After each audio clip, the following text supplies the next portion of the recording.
Hi, I'm Joe Connolly with producer Neil A. Caruso, with one of the most important people in the reopening of New York, Kathy Wild, President and CEO of the Partnership for New York City Business Group.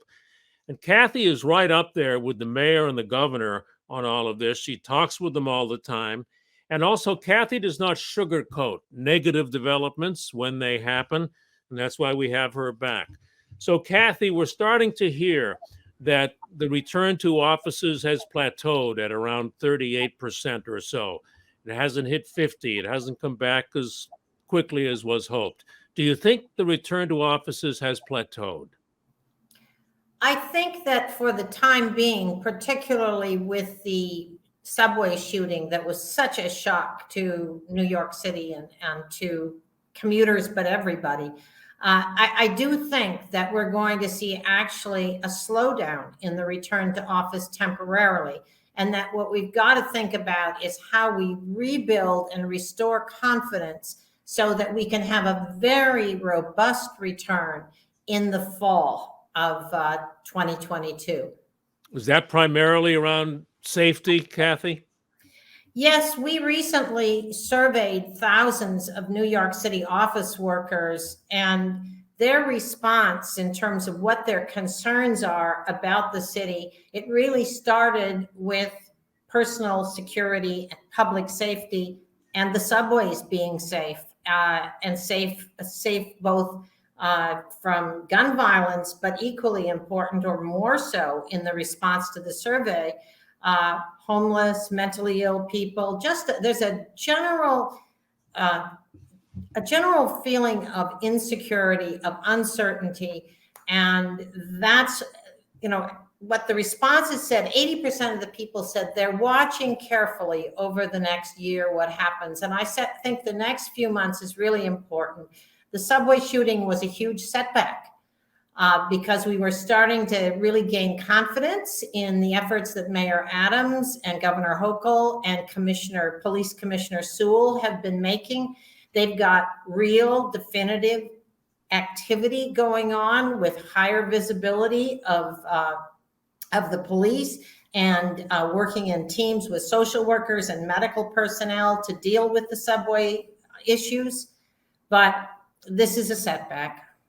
And I believe that same survey showed that people, 75% or so, say they want to be part of the rejuvenation of New York. They want to be, but as you said, they're watching what's happening. New Yorkers are very resilient and very special. The commitment to our city, I mean, living in our city is not easy, as you know, but for those who find it the best city in the world, they want to stay here. They want to help rebuild, and I'm confident we're going to do that. And I think we have good leadership in the mayor and the governor at this time, and we ought to be confident. But that's going to take some work to rebuild that confidence among the vast majority of New Yorkers. Personally, I am confident in the future of New York City and in the future of offices. I think that we have about 60% of the office workers are young people who have gotten used to working from home and don't appreciate the office culture and how much you learn and how you gain mentors and how you advance is also through personal interactions in the office, many of them informal.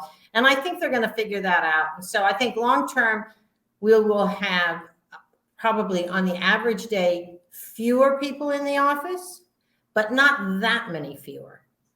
Interesting. That was just going to be my next question, and you've answered it. So we will go now to Neil, who has some questions on another new spin that's come up fairly recently in the reopening of New York. Neil?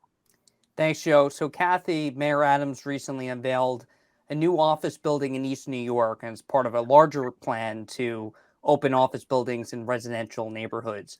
Do you think that businesses will take advantage of this and open up in boroughs outside Manhattan? Well, certainly we believe that we're going to see a deconcentration of commercial and job activity outside Manhattan. We've already seen that during the pandemic. We've had a wonderful, strong response as people have worked from home. They've really partnered with their local restaurants and merchants and service providers to make sure that they survive. We want to see that in every neighborhood of the city because we've got an infrastructure, we've got over 200,000 small businesses, and they're looking for foot traffic. So of course, the mayor moving city offices from the most expensive real estate in the world in Manhattan to the other boroughs, and that will create activity. It will create local neighborhood development. That's all positive. What about from the worker standpoint, Kathy? Do you think that it will keep people in those neighborhoods? You know, will they stay in New York City if their commute is less than what it normally would be if they had to go into Manhattan?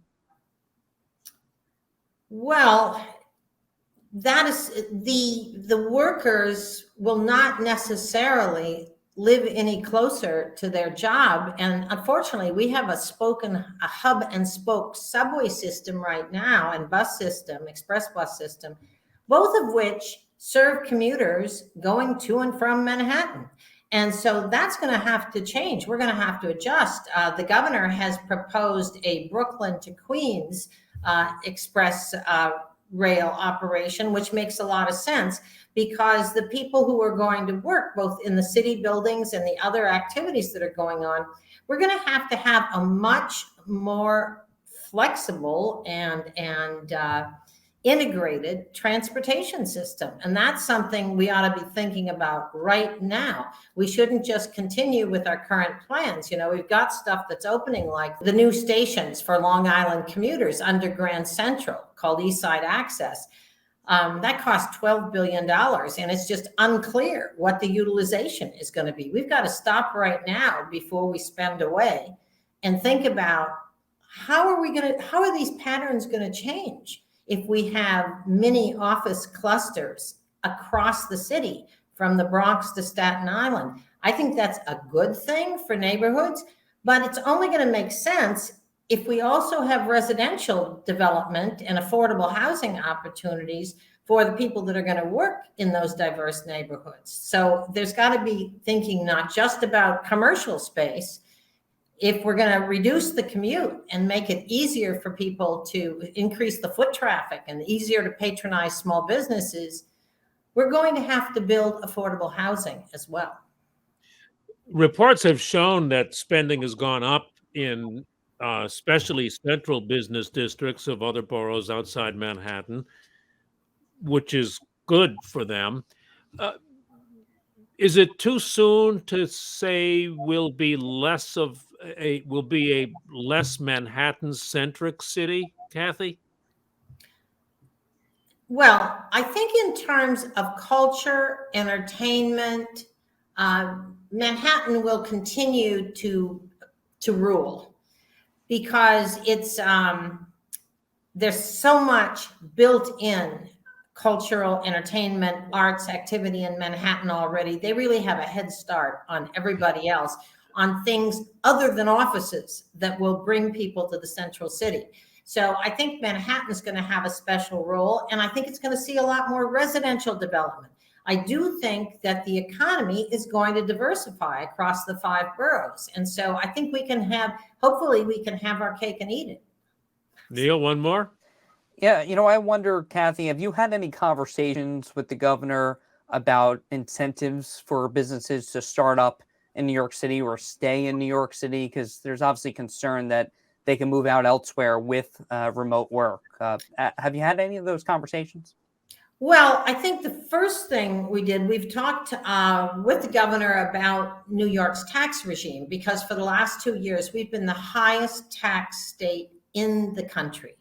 So we had a big tax increase on high earners that has 2 years ago that has really created migration out of New York City. And that's important to start with. So the first incentive is do not continue to raise taxes and figure out how we can reduce taxes. We all got a huge increase in taxes when the federal government eliminated state and local tax deductibility in 2018.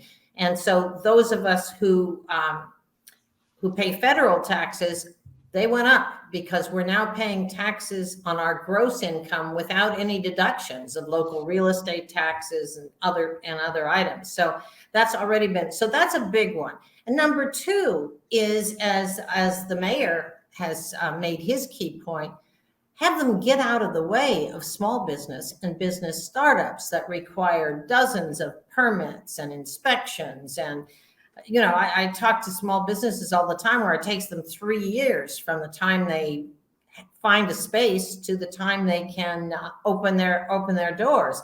We can't allow that to continue, particularly since small businesses have lost over 200,000 jobs. We still have a restaurant industry that's down 30% of its workers. We have a retail industry that's down 15% of its workers. So we've got a lot to make up with small business. And I think the mayor's point, let's get rid of red tape, let's get rid of penalties, let's make a more reasonable tax environment, and then let's bring people back to their stores and neighborhoods.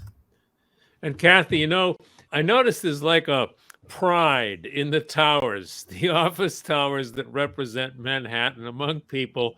We're starting to ask, are some of the towers going to have to come down, and what will replace them? Any thoughts on that? Well, I think yes, because many of the buildings that have very large floor plates that were built as trading floors for the financial industry, that industry is changing. Those trading floor buildings really do not work for residential conversion. They just don't have enough exterior window space. And they've got these big central cores, and it's just going to be very difficult to convert. The new buildings, the new office buildings, I don't know if you've seen or been into any of them, but they're fantastic. I was in Brookfield's Manhattan West 2 weeks ago, visiting some of our members, Accenture, Ernst & Young, number of companies that are in there. It is phenomenal. It's like, I mean, they've got a coffee shop there so that people feel just like they did when they were working from the coffee shop in their neighborhood with the barista and the whole thing. It's they have really invested in these new office buildings to make them places where people prefer to work. Accenture told me that some of their clients ask to use their office space when they have workers coming into Manhattan because it's so great. And so I think there are a lot of things going on. There are many new buildings. One Vanderbilt that S.L. Green developed is another one right next to Grand Central.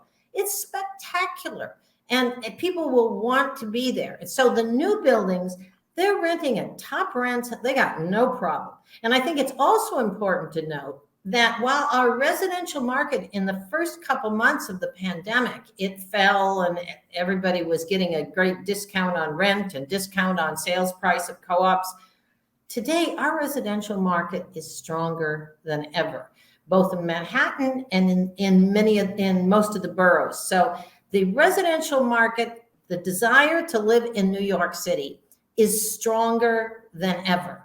If we can take care of these issues of crime, taxation, cost of living, make sure we've got enough housing options and affordable housing for people, we'll be fine. Kathy, thank you for your usual dose of optimism, tempered by reality as well. Thanks, Kathy.